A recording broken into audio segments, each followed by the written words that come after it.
Chapter 7 The Lion and the Unicorn. The next moment soldiers came running through the wood, at first in 2s and 3s, then 10 or 20 together, and at last in such crowds that they seemed to fill the whole forest. Alice got behind a tree, for fear of being run over, and watched them go by.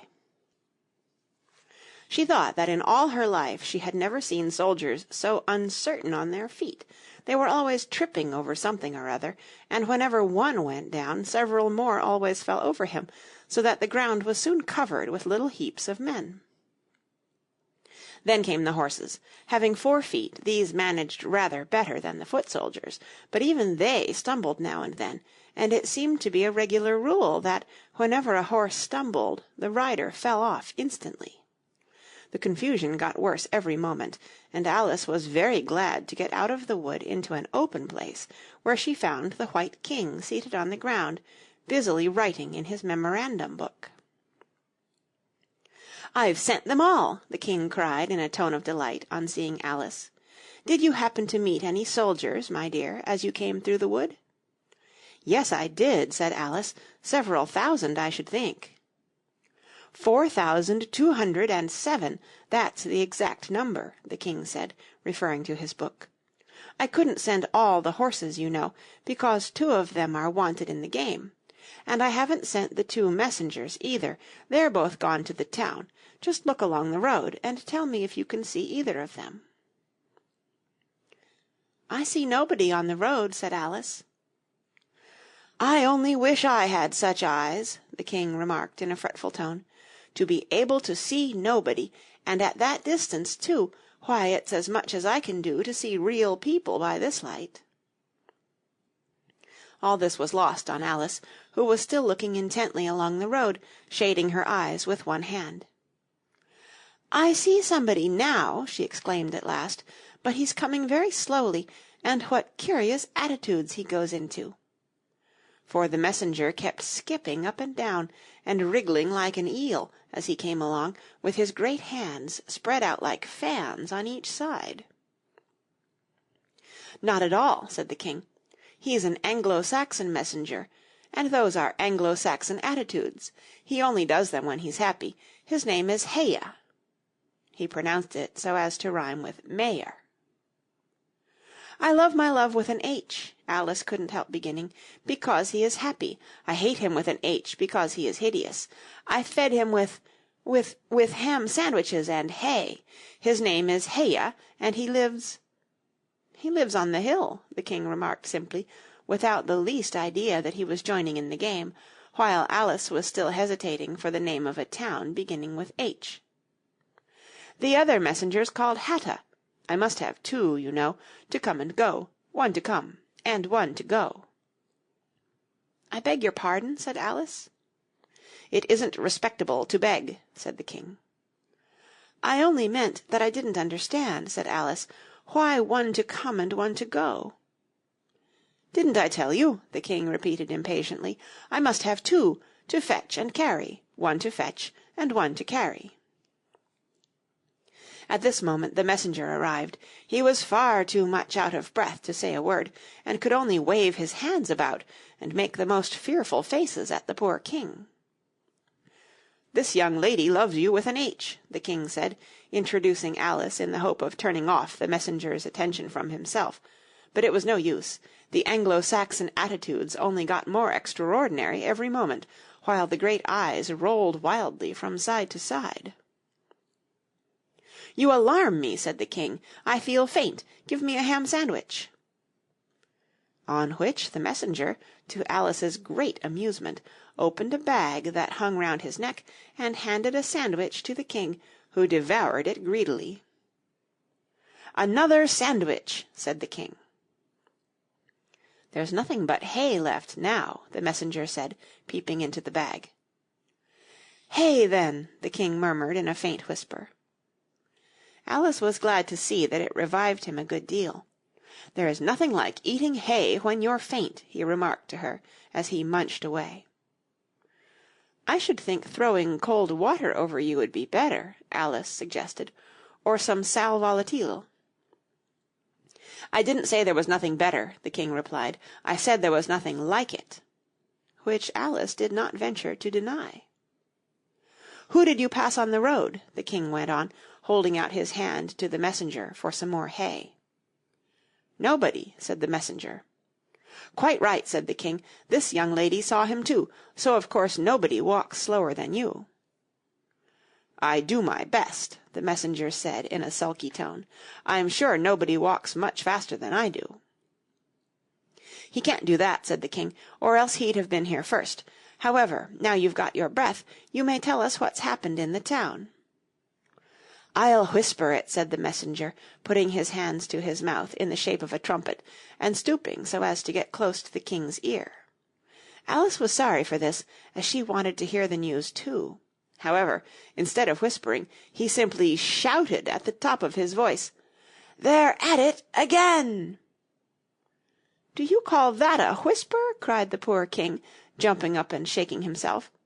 "If you do such a thing again, I'll have you buttered. It went through and through my head like an earthquake." It would have to be a very tiny earthquake, thought Alice. "Who are at it again?" she ventured to ask. "Why, the Lion and the Unicorn, of course," said the king. "Fighting for the crown?" "Yes, to be sure," said the king, "and the best of the joke is that it's my crown all the while. Let's run and see them." And they trotted off, Alice repeating to herself as she ran the words of the old song. The Lion and the Unicorn were fighting for the crown. The Lion beat the Unicorn all round the town. Some gave them white bread, some gave them brown, some gave them plum cake, and drummed them out of town. "Does the one that wins get the crown?" she asked, as well as she could, for the run was putting her quite out of breath. "Dear me, no," said the king. "What an idea!" "Would you be good enough," Alice panted out, after running a little further, "to stop a minute, just to get one's breath again?" "I'm good enough," the king said, "only I'm not strong enough. You see, a minute goes by so fearfully quick. You might as well try to stop a Bandersnatch." Alice had no more breath for talking, so they trotted on in silence till they came in sight of a great crowd, in the middle of which the Lion and Unicorn were fighting. They were in such a cloud of dust that at first Alice could not make out which was which, but she soon managed to distinguish the Unicorn by his horn. They placed themselves close to where Hatta, the other messenger, was standing watching the fight, with a cup of tea in one hand and a piece of bread and butter in the other. "He's only just out of prison, and he hadn't finished his tea when he was sent in," Heya whispered to Alice, "and they only give them oyster shells in there, so you see he's very hungry and thirsty. How are you, dear child?" he went on, putting his arm affectionately round Hatta's neck. Hatta looked round and nodded, and went on with his bread and butter. "Were you happy in prison, dear child?" said Heya. Hatta looked round once more, and this time a tear or two trickled down his cheek, but not a word would he say. "Speak, can't you?" Heya cried impatiently, but Hatta only munched away and drank some more tea. "Speak, won't you?" cried the king. "How are they getting on with the fight?" Hatta made a desperate effort, and swallowed a large piece of bread and butter. "They're getting on very well," he said in a choking voice. "Each of them has been down about 87 times." "Then I suppose they'll soon bring the white bread and the brown," Alice ventured to remark. "It's waiting for 'em now," said Hatta. "This is a bit of it as I'm eating." There was a pause in the fight just then, and the Lion and the Unicorn sat down, panting, while the king called out, "10 minutes allowed for refreshments." Heya and Hatta set to work at once, carrying rough trays of white and brown bread. Alice took a piece to taste, but it was very dry. "I don't think they'll fight any more to-day," the king said to Hatta. "Go and order the drums to begin." And Hatta went bounding away like a grasshopper. For a minute or two Alice stood silent, watching him. Suddenly she brightened up. "Look, look!" she cried, pointing eagerly. "There's the White Queen running across the country. She came flying out of the wood over yonder. How fast those queens can run!" "There's some enemy after her, no doubt," the king said, without even looking round. "That wood's full of them." "But aren't you going to run and help her?" Alice asked, very much surprised at his taking it so quietly. "No use, no use," said the king. "She runs so fearfully quick. You might as well try to catch a Bandersnatch. But I'll make a memorandum about her if you like. She's a dear good creature," he repeated softly to himself as he opened his memorandum book. "Do you spell creature with a double E?" At this moment the unicorn sauntered by them, with his hands in his pockets. "I had the best of it this time," he said to the king, just glancing at him as he passed. A little," the king replied rather nervously. "You shouldn't have run him through with your horn, you know." "It didn't hurt him," the unicorn said carelessly, and he was going on when his eye happened to fall upon Alice. He turned round rather instantly, and stood for some time looking at her with an air of the deepest disgust. "What is this?" he said at last. "This is a child," Heya replied eagerly, coming in front of Alice to introduce her, and spreading out both his hands towards her in an Anglo-Saxon attitude. "We only found it to-day. It's as large as life and twice as natural." "I always thought they were fabulous monsters," said the unicorn. "Is it alive?" "It can talk," said Heya solemnly. The unicorn looked dreamily at Alice and said, "Talk, child." Alice could not help her lips curling up into a smile as she began, "Do you know, I always thought unicorns were fabulous monsters too. I never saw one alive before." "Well, now that we have seen each other," said the unicorn, "if you'll believe in me, I'll believe in you. Is that a bargain?" "Yes, if you like," said Alice. "Come, fetch out the plum cake, old man," the unicorn went on, turning from her to the king. "None of your brown bread for me." "Certainly, certainly," the king muttered, and beckoned to Heya.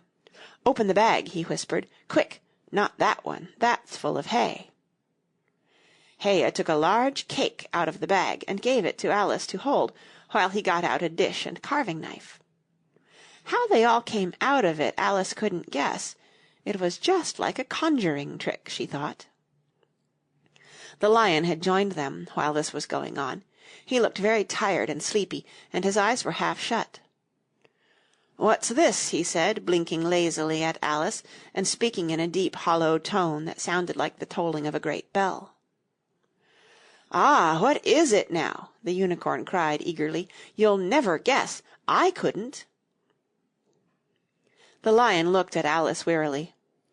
"Are you animal, vegetable, or mineral?" he said, yawning at every other word. "It's a fabulous monster!" the unicorn cried out before Alice could reply.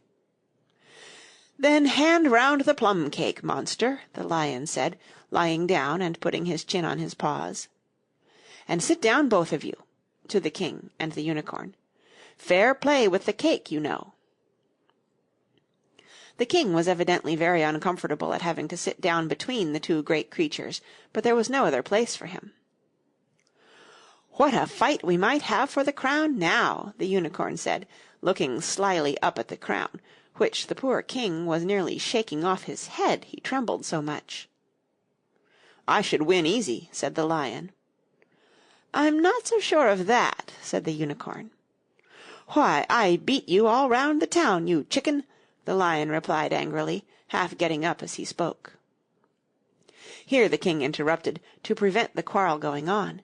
He was very nervous, and his voice quivered. "All round the town?" he said. "That's a good long way. Did you go by the old bridge or the market-place? You get the best view by the old bridge." "I'm sure I don't know," the lion growled out as he lay down again.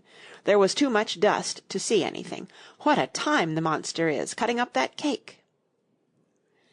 Alice had seated herself on the bank of a little brook, with the great dish on her knees, and was sawing away diligently with the knife. "It's very provoking," she said, in reply to the Lion. She was getting quite used to being called the monster. "I've cut several slices already, but they always join on again." "You don't know how to manage looking-glass cakes," the Unicorn remarked. "Hand it round first, and cut it afterwards." This sounded nonsense, but Alice very obediently got up and carried the dish round, and the cake divided itself into 3 pieces as she did so. "Now cut it up," said the Lion, as she returned to her place with the empty dish. "I say, this isn't fair," cried the Unicorn, as Alice sat with the knife in her hand, very much puzzled how to begin. "The monster has given the Lion twice as much as me." "She's kept none for herself, anyhow," said the Lion. "Do you like plum cake, monster?" But before Alice could answer him, the drums began. Where the noise came from she couldn't make out. The air seemed full of it, and it rang through and through her head till she felt quite deafened. She started to her feet and sprang across the little brook in her terror, and had just time to see the Lion and the Unicorn rise to their feet, with angry looks at being interrupted in their feast, before she dropped to her knees and put her hands over her ears, vainly trying to shut out the dreadful uproar. "If that doesn't drum them out of town," she thought to herself, "nothing ever will." End of Chapter 7. Read by Kara Schallenberg in June 2010 in San Diego, California.